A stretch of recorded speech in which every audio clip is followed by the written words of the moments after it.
কারিগরি শিক্ষা অধিদপ্তর ও এটুআই সহযোগিতায় জাতীয় দক্ষতা বাতায়ন ফেসবুক লাইভ ক্লাসে সবাইকে স্বাগতম।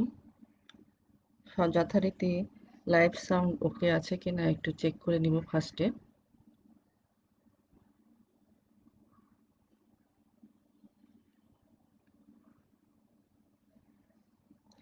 ধন্যবাদ।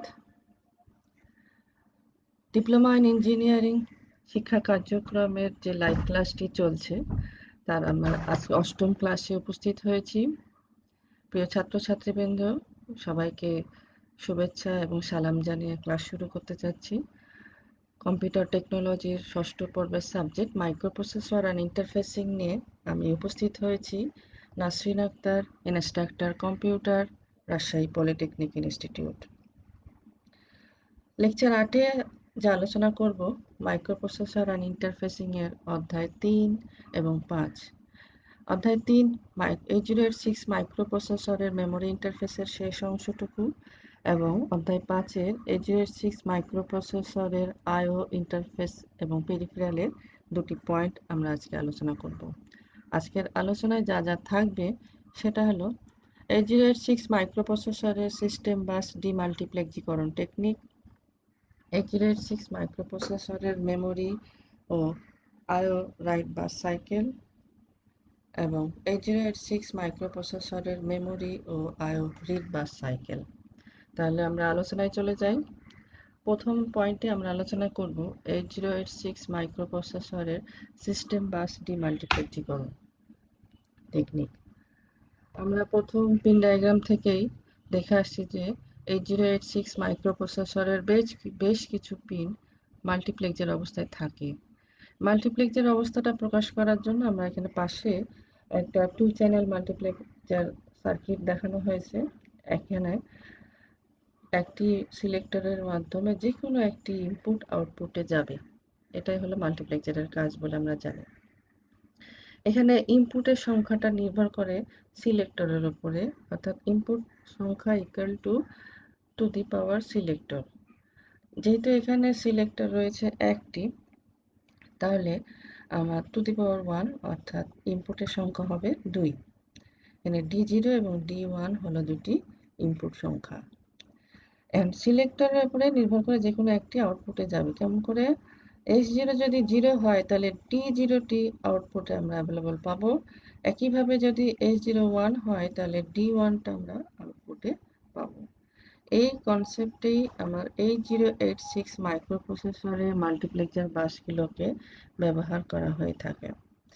8086 মাইক্রোপ্রসেসরে আমরা পিন ডায়াগ্রামের সময় দেখেছিলাম 21টি, অর্থাৎ AD02 AD15 এই 16টি অ্যাড্রেস বাস এবং ডাটা বাস একসাথে থাকে। আমরা জানি যে অ্যাট এ টাইমে অ্যাড্রেস বাস বা ডাটা বাসের প্রয়োজন হয় না, সেই জন্য পিন সংখ্যা কম রাখার কারণে পিন সংখ্যা কমানোর জন্য একই পিনে 2টি করে কাজ রাখা হয়েছে। এরকম আছে 21টি, যেমন AD02 AD15 16টি, A16/S3 17 18 19 S6 এবং BHE/S7 এই মোট 21টি পিন মাল্টিপ্লেক্সার অবস্থায় থাকে। একই সঙ্গে দুটো করে কাজ থাকে, যে অ্যাট এ টাইমে একটা কাজ হয়ে থাকে। সেই অ্যাট এ টাইমের কাজটি অর্থাৎ দুটি থেকে একটি সিলেক্টরের কাজ করে থাকে আমার ALE পিন। এখানে S0 কাজ করে থাকবে ALE এবং এই 21টি পিনকে 42টি তারে ভাগ করার জন্য এখানে আমরা ব্যবহার করে থাকি 74LS373 নামে একটি আইসি। এই আইসিটি সহজ ভাষায় যদি আমরা বলি, যদি আইসিগুলো এনেবল থাকে, ইনপুটে যা থাকে আউটপুটে তা পাওয়া যায়, অর্থাৎ ট্রান্সপারেন্ট হিসেবে সে কাজ করে থাকে, ট্রান্সপারেন্ট ল্যাচ হিসেবে কাজ করে থাকে। তাহলে এই রকম যেহেতু 20 পিনের এদের প্রতিটি আইসির 8 পিনের ইনপুট আছে, তাই জন্য আমাদের এখানে 3টি আইসি প্রয়োজন হয়েছে। 74LS একটা দুটা, এই 3টি আইসি আমরা এখানে ব্যবহার করেছি ডিমাল্টিপ্লেক্সিকরণ করার জন্য। আমরা যেহেতু বললাম যে 74LS ইনপুটে যা থাকে আউটপুটে তাই পাওয়া যাবে যদি অ্যানাবল থাকে, তাহলে বিএইচই এএলই পিনটি এই 3টি আইসির এনাবল পিনের সাথে কানেক্ট করে রাখা আছে। এই যে এনাবল পিনের সাথে এএলই কানেক্ট করে রাখা আছে, অর্থাৎ এএলই যদি হাই হয়, আমরা জানি যে এএলই যদি হাই হয় তাহলে AD0 to AD7 এটা ডাটা অ্যাড্রেস বাস হিসেবে কাজ করবে। কিভাবে সেটা এখন দেখি আমরা। যদি এএলই হাই হয় তাহলে 3টি আইসি কিন্তু অ্যাক্টিভ হয়ে যায়। এই 3টি আইসি অ্যাক্টিভ হওয়ার ফলে ইনপুটে যেটি থাকে সেটা আউটপুট হিসেবে আমরা পাই, এবং এই এই আউটপুটের ডাটাগুলো তখন আমার অ্যাড্রেস এবং বিএইচই হিসেবে কাজ করে থাকে। অর্থাৎ এএলই হাই থাকা অবস্থায় এখানে 20টি অ্যাড্রেস লাইন অ্যাক্টিভ থাকে এবং বিএইচই থাকে। এই 21টি তখন আমরা অ্যাড্রেস বাস এবং বিএইচই হিসেবে ব্যবহার করে থাকি। আবার যখন এএলই হাই লো হয়ে যায় তখন এই আইসিগুলো ইনঅ্যাক্টিভ হয়ে যায়। এই ইনঅ্যাক্টিভ হয়ে যাওয়ার ফলে এই ইনপুটটা আর আউটপুটে অ্যাভেলেবল থাকে না, তাহলে এই লাইনগুলো ইনঅ্যাক্টিভ হয়ে যায়। তখন আমার যে 16টি লাইন অর্থাৎ AD0 to AD15 এই লাইনগুলো আমার অ্যাক্টিভ হিসেবে পাই। তখন এই 16টি লাইন আমার ডাটা বাস হিসেবে কাজ করে থাকে। একইভাবে বিএইচই আর থাকে না, তখন সেটা স্ট্যাটাস S7 হিসেবে কাজ করে থাকে। তাহলে আমরা যেটা বলেছিলাম সেটা প্র্যাকটিক্যালি এখন আমরা দেখতে পাচ্ছি যে এএলই কিভাবে মাল্টিপ্লেক্সার বাসগুলোকে ডিমাল্টিপ্লেক্সিং করে থাকে। অর্থাৎ এএলই যদি হাই থাকে তাহলে অ্যাড্রেস হিসেবে কাজ করবে। যে পিনগুলো পাবো আমরা, যে সিগন্যালগুলো পাবো সেগুলো আমরা অ্যাড্রেস হিসেবে ব্যবহার করব। আর একইভাবে যখন এএলই লো থাকবে বা 0 হবে তখন সেটাকে আমরা ডাটা এবং স্ট্যাটাস হিসাবে ব্যবহার করে থাকি। তাহলে আমাদের এখন আর ওই যেটা পড়েছিলাম যে মাল্টিপ্লেক্সার সেটা কিভাবে কাজ করে সেই সম্বন্ধে ধারণা হলো আশা করি। পরবর্তী পয়েন্টে চলে যাব। পরবর্তী পয়েন্টে আমরা আলোচনা করব 8086 মাইক্রোপ্রসেসরের মেমোরি আইও রিড বাস সাইকেল। আইও রিড বাস সাইকেল বোঝার জন্য আমরা একটু প্রথমের দিকে বা পূর্বের পড়ার দিকে যাব। যে কোনো ডিজিটাল সার্কিট সাধারণত কম্বিনেশন সার্কিট দিয়ে তৈরি হয়ে থাকে। তোমরা দেখে থাকবে, রেজিস্টার পড়েছো, ফ্লিপ ফ্লপ পড়েছো, কাউন্টার, এ ধরনের সার্কিটগুলো পড়েছো। এই সার্কিটগুলোর নর্মালি যা থাকে তার সাথে আর একটা অতিরিক্ত সিগন্যাল ব্যবহার করা হয়ে থাকে এগুলোকে সিনক্রোনাইজ করার জন্য। সেটা হচ্ছে ক্লক পালস। মনে আছে নিশ্চয়। এই ক্লক পালস না থাকলে ইনপুট প্রয়োগ করা হলেও সেটা কিন্তু কাজ করে না। অর্থাৎ এই ইনপুট আউটপুটগুলোকে নিয়ন্ত্রণ করার জন্য কখন কাজ করবে আর কখন কাজ করবে না সেটা নিয়ন্ত্রণ করার জন্যই ক্লক পালসটা ব্যবহার করা হয়ে থাকে। কারণ ডিজিটাল সার্কিট বলো, ডিজিটাল কম্পোনেন্ট যেগুলো থাকে সেগুলো সাধারণত ডাটা নিয়ে কাজ করে থাকে, এবং এই ডাটার সিকোয়েন্সটা থাকাটা খুব সবসময় অনেক সময় প্রয়োজন হয়ে থাকে। কারণ মাইক্রোপ্রসেসরের ক্ষেত্রেই দেখা যায় যে যখন আমার আগে যোগ একটা সার্কিটের প্রতিটি সার্কিটের আমরা প্রপাগেশন ডিলে জানি যে ভিন্ন রকম হয়ে থাকে। অর্থাৎ ইনপুট পরেই যদি কেউ অ্যাক্টিভ হয়ে যায় তাহলে দেখা যাবে যে কেউ আগে কাজ করেছে যার পরে কাজ করার কথা ছিল, আর যে পরে কাজ করার কথা ছিল সে আগে করে ফেলেছে। এই সমস্যাগুলো দূর করার জন্য কি করা হয়, প্রতিটি ডিজিটাল সার্কিটগুলোকে, কম্বিনেশন সার্কিটগুলোকে একটা নির্দিষ্ট টাইমেই অ্যাক্টিভ করা হয়ে থাকে, এবং সেটা করা হয় ক্লক পালসের মাধ্যমে। আমরা এখানে ক্লক পালসটাকে দেখানোর চেষ্টা করেছি যে পিন ডায়াগ্রামে আমরা কিন্তু দেখেছি যে প্রতিটি মাইক্রোপ্রসেসর 8086 মাইক্রোপ্রসেসরও আমরা ক্লক পিন পড়েছি, যেখানে আমরা বলেছিলাম যে 5 মেগাহার্জ, 10 মেগাহার্জ বা 12 মেগাহার্জ, 8 মেগাহার্জ এরকম ওই সার্কিটের প্রয়োজন অনুযায়ী ক্লক পালস দেওয়া হয়ে থাকে। এখানে আমরা দুটো সিগন্যাল দেখাচ্ছি, একটা অ্যানালগ এবং ডিজিটাল। আমরা এখানে ডিজিটাল সিগন্যালটা নিয়ে আলোচনা করব। একটা ডিজিটাল সিগন্যাল বলতে আমরা দুটো স্টেট থাকে, একটা হচ্ছে হাই আর একটা হচ্ছে লো। অর্থাৎ 0 ভোল্টেজ এবং হাই ভোল্টেজ মানে 5 ভোল্টেজ। এই সিগন্যালটাকে আমরা এখানে ব্যবহার করব। এই সিগন্যালটার আরেকটা জিনিস খেয়াল করে দেখো, আমাদের দুটো অ্যাক্সিস থাকে। উপরে যেটা থাকে সেটা আমরা বলি ভোল্টেজ বা পিক, আর এই সাইডে যেটা থাকে সেটা আমাকে টাইম বলে থাকি। অর্থাৎ একটা নির্দিষ্ট টাইম, একটা টাইমের মধ্যে একটা সিগন্যালটা জেনারেট হয়। এই সিগন্যালটা, এই ওয়েভটা জেনারেট হতে একটা সময় প্রয়োজন হয়। সেই সময়টা আমরা ধরে নিতে পারি, আমরা বোঝার সুবিধার্থে এখানে ধরে নিই যে 1 মিনিট ধরে এই সিগন্যালটা জেনারেট হলো। তাহলে এই 1 মিনিটেই কিন্তু অ্যাক্টিভ থাকবে না। আমার সার্কিটটাকে ৩টা অংশে ভাগ, এই সিগন্যালের অ্যাক্টিভ অংশটাকে আমরা ৩টা অংশে ভাগ করে থাকি। এখানে খেয়াল করে দেখো, আমার যখন ভোল্টেজটা 0 থেকে 5 ভোল্টেজের দিকে যায়, অর্থাৎ ধরে নিই আমাদের 3 থেকে 5 ভোল্টেজ যেতে যে সময়টুকু প্রয়োজন হয়, সেই সেই সময়কে আমরা বলে থাকি রাইজিং এজ বা পজিটিভ এজ ট্রিগার। এই সময়টুকুই যদি অ্যাক্টিভ রাখা যেতে পারে, অথবা এই 5 ভোল্ট লেভেল আকারে যতক্ষণ থাকতে পারে সেটাকে আমরা লেভেল ট্রিগার বলে থাকি। এই সময়টুকু হতে পারে, অথবা ভোল্টেজটা 5 ভোল্ট থেকে যখন 0-র দিকে যায়, 5 ভোল্ট থেকে যখন 0-র দিকে যায়, তখন অর্থাৎ 3 থেকে 0 হতে যে সময়টুকু প্রয়োজন হয়, সেই সময়টুকুকে আমরা নেগেটিভ এজ ট্রিগার বা ফলিং এজ বলে থাকি। অর্থাৎ 3টা ট্রিগারিং করা হয়, যেকোনো 3টা ট্রিগারিং এর মধ্যে যেকোনো একটিকে ট্রিগারিং করা হয় সার্কিটে, positive edge trigger, level trigger এবং নেগেটিভ এজ ট্রিগার। তো সাধারণত সার্কিটগুলোকে আমরা পজিটিভ এজ ট্রিগারে ট্রিগারিং করে থাকি।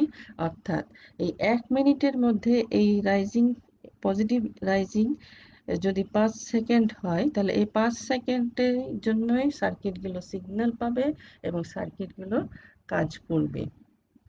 তাহলে আমরা ডিজিটাল ইলেকট্রনিক্সের পড়া একটু রিভিউ করে নিলাম, যাতে করে আমাদের এই টাইমিং ডায়াগ্রাম বুঝতে সুবিধা হয়। তাহলে এই রাইজিং টাইমে যখন আমার অ্যাক্টিভ হবে, তখন একটা সিগন্যালে একটা কোনো একটু কাজ হবে। আমরা জানি যে মাইক্রোপ্রসেসরের কাজ মেনলি 3টা। একটা কি ইনস্ট্রাকশন পড়া, ডিকোড করা এবং এক্সিকিউট করা। তাহলে এইটা কাজ, যে কোনো একটা কাজ সম্পূর্ণ করার জন্য যতগুলো একটা সিগন্যালের প্রয়োজন হবে বা ক্লক পালসের প্রয়োজন হবে, সেটাকে আমরা মেশিন সাইকেল বলে থাকি সাধারণত। একটু পরে আমরা যেটা দেখব রিড বা রাইট অপারেশন। এই রিড বা রাইট অপারেশন করার জন্য 8086 মাইক্রোপ্রসেসরে 4টি ক্লক পালসের প্রয়োজন হয়ে থাকে। তাহলে একটা ফুল ক্লক পালসকে আমরা এখানে 1 স্টেট বলে থাকি বা টি দ্বারা প্রকাশ করব। ঠিক আছে? 8086 মাইক্রোপ্রসেসরে রিড বা রাইট অপারেশন সম্পূর্ণ করার জন্য 4টা ক্লক পালসের প্রয়োজন হয়, অর্থাৎ 4টা টি থাকবে, T1, T2, T3 এবং T4। এই অবস্থানগুলো আমরা কিভাবে হয় সেটা একটু দেখব।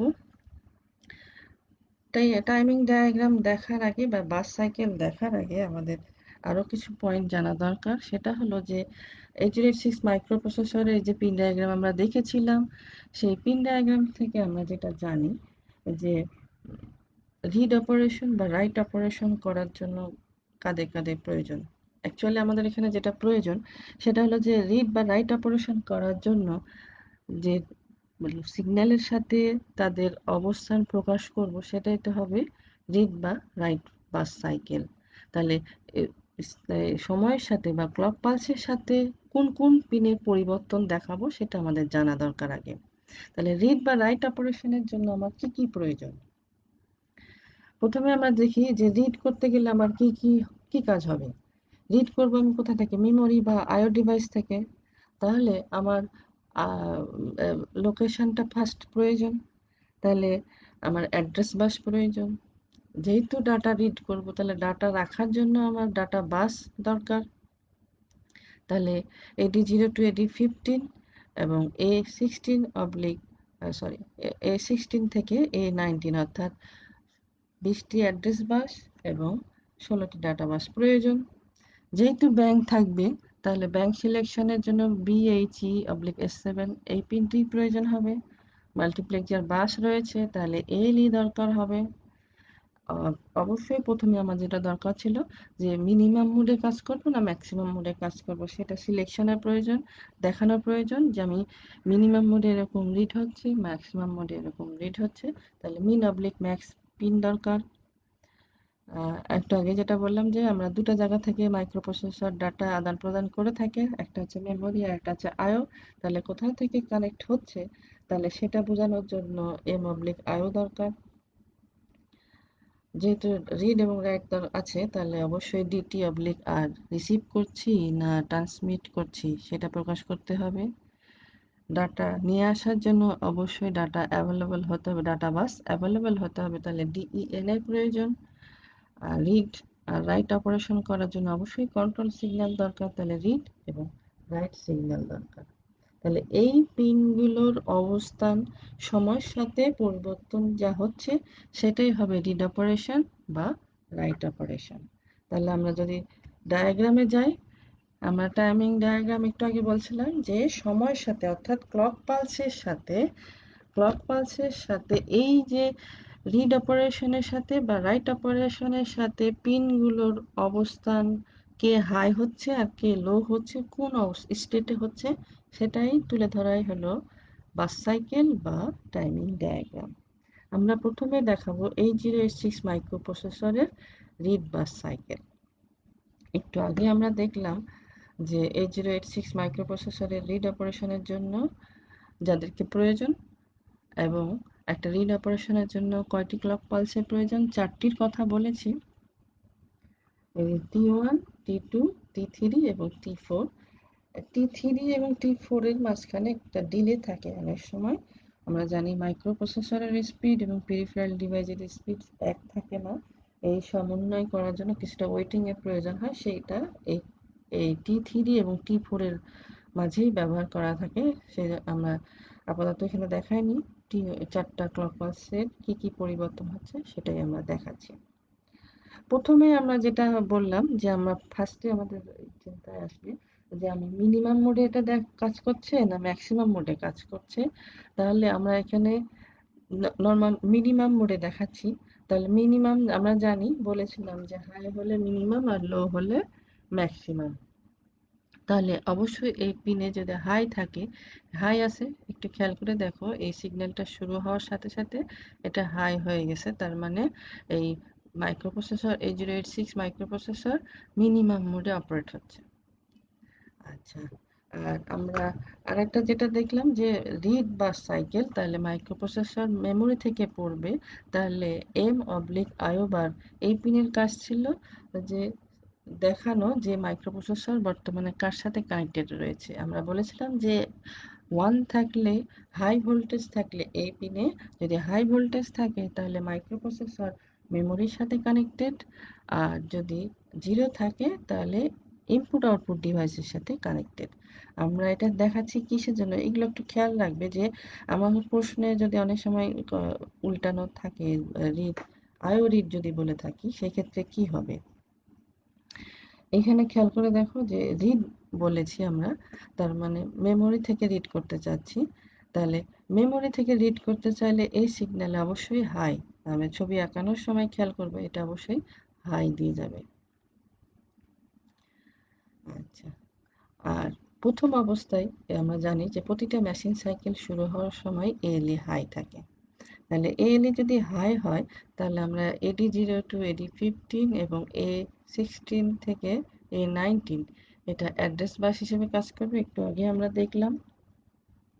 তাহলে T1 ক্লক পালস শুরুতে এই এএলই হাই হবে, এবং এএলই হাই হলে অ্যাড্রেস বাস অ্যাভেলেবল হবে। অ্যাড্রেস বাসে অ্যাড্রেস অ্যাভেলেবল হবে মানে প্রথম T1 স্টেটে মাইক্রোপ্রসেসর মেমোরির কোন লোকেশন থেকে ডাটা রিড করবে সেটা নির্ধারিত হয়ে যায়। আচ্ছা, এইখানে আমাদের যেহেতু ব্যাংক সিলেকশন আছে, লোকেশনটা নির্ধারণ করার জন্য এই 16 বিট 20 বিটের অ্যাড্রেসটা যাবে কোথায়, আগে অডে যাবে না ইভেনে যাবে, তার জন্য বিএইচই সিগন্যাল ব্যবহৃত হয়। এটা আমরা আগেও দেখাইছি। এই বিএইচই সিগন্যালের মাধ্যমে ব্যাংক সিলেকশনে হয়ে লোকেশন নির্ধারিত হবে, কোন ব্যাংক থেকে অ্যাড্রেসটা শুরু হবে। প্রথম ক্লক পালসে T1 স্টেটে রিড, অর্থাৎ প্রথম যেহেতু আমার অ্যাড্রেস যাচ্ছে সে সময় আমার ডাটার কোনো কাজ নাই, সেই জন্য এই রিডটা লোয়ে অ্যাক্টিভ বলেছিলাম আমরা, অর্থাৎ 0 হলে অ্যাক্টিভ হবে। যেহেতু প্রথম ক্লক পালসে এর কোনো কাজ নাই তাহলে এটা হাই অবস্থায় আছে, খেয়াল করে দেখো T1 স্টেট এটা হাই থাকবে। যেহেতু রিড, তার মানে অবশ্যই আমরা রিসিভ করছি। আর রিসিভ মানে এখানে যেহেতু আর এর পর বার আছে, তার মানে এটা 0 তে থাকবে। অর্থাৎ এটা 0 থাকা মানে আমি ডাটা রিসিভের জন্য স্ট্যাটাস দিচ্ছি।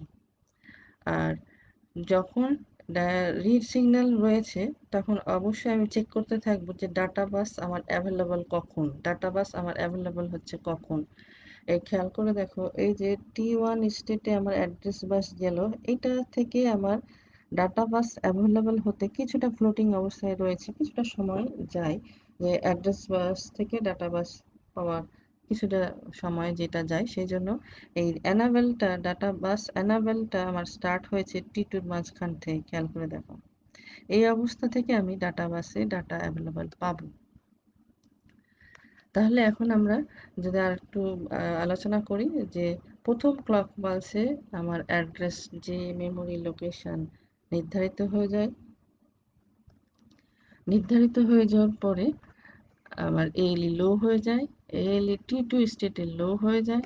লো হয়ে যাওয়ার ফলে এটা অ্যাড্রেস না থেকে সেটা ডাটাতে রূপান্তর হয়, মেমোরি থেকে নির্দিষ্ট হয়, মিনিমাম মোডে হচ্ছে। এবং দ্বিতীয় ক্লক পালসে এসে রিডটা লো হয়ে যাচ্ছে, মানে লো অ্যাক্টিভ, তার মানে সে রিড সিগন্যাল পাঠাচ্ছে ডাটা বাসকে ডাটা অ্যাভেলেবল করার জন্য। রিসিভ হচ্ছে, এই জন্য লো থাকবে। আর ডাটা বাস অ্যানাবেল হওয়ার সময় এইখান থেকে এই সময়টুকু আমার ডাটা বাসে ডাটা অ্যাভেলেবল হয়ে যাবে।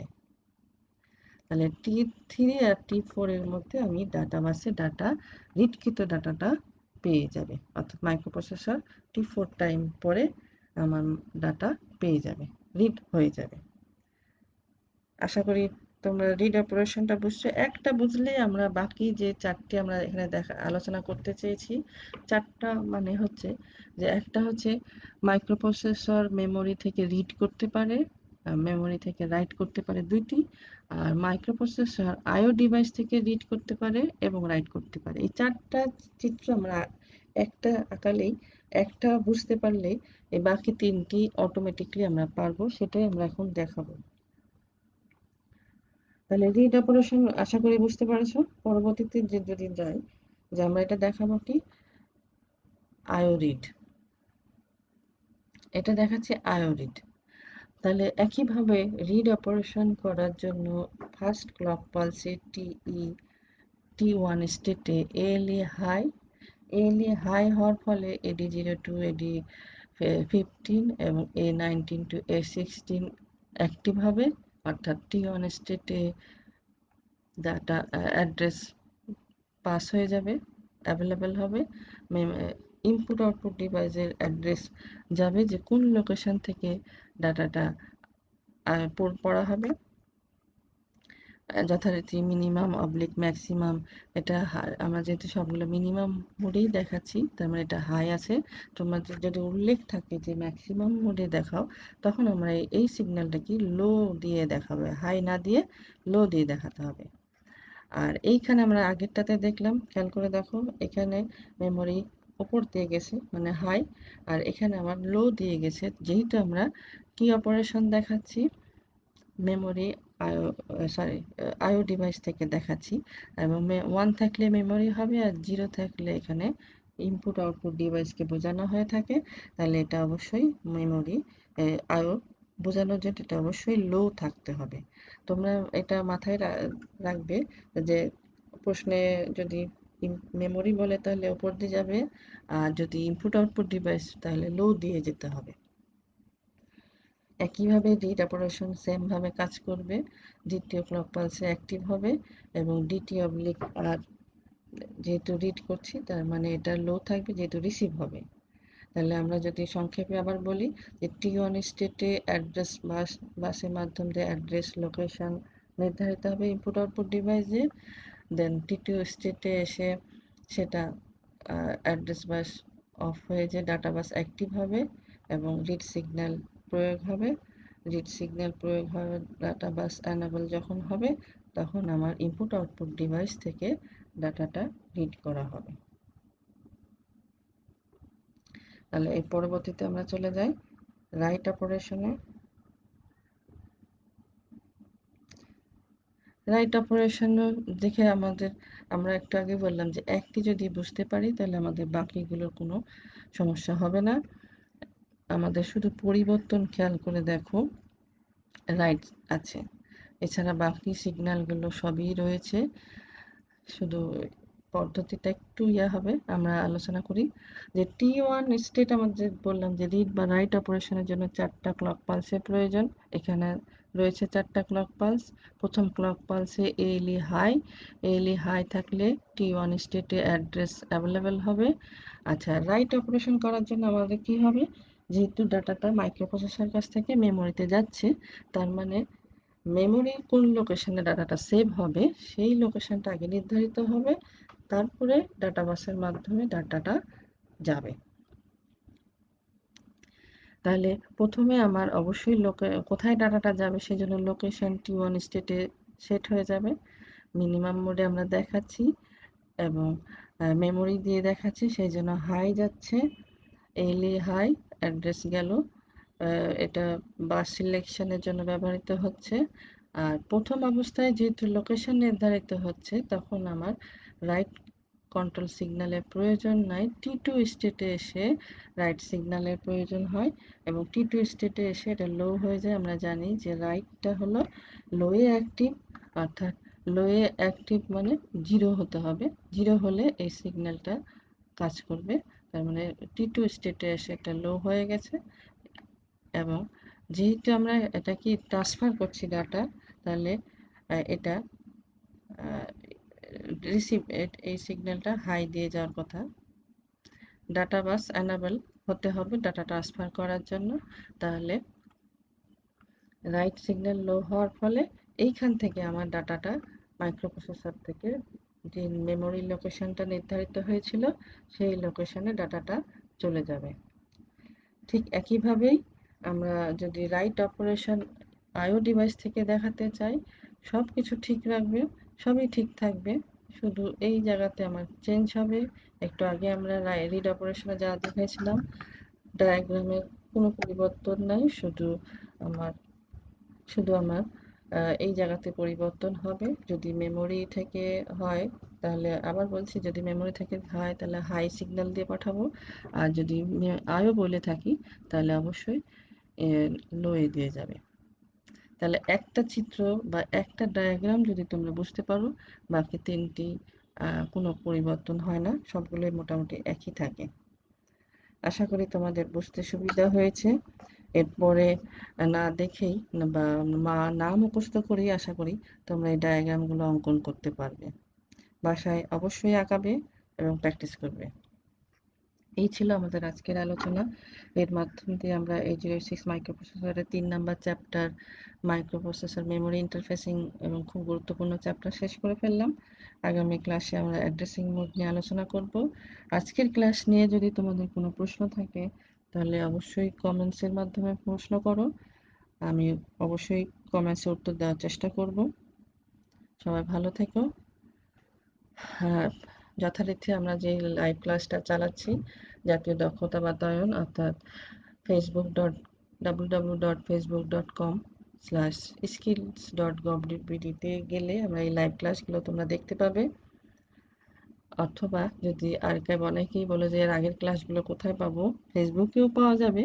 আর যদি তোমরা আর্কাইভ থেকে দেখতে চাও তাহলে www.skills.gov.bd/dt তে গেলেও তোমরা এই ক্লাসগুলো ভিডিও পাবে। সবাই ভালো থাকো এবং আমরা সবাই দোয়া করি আমরা যেন সবাই সুস্থ থাকি, ভালো থাকি। আগামী ক্লাসে আবার দেখা হবে। ধন্যবাদ।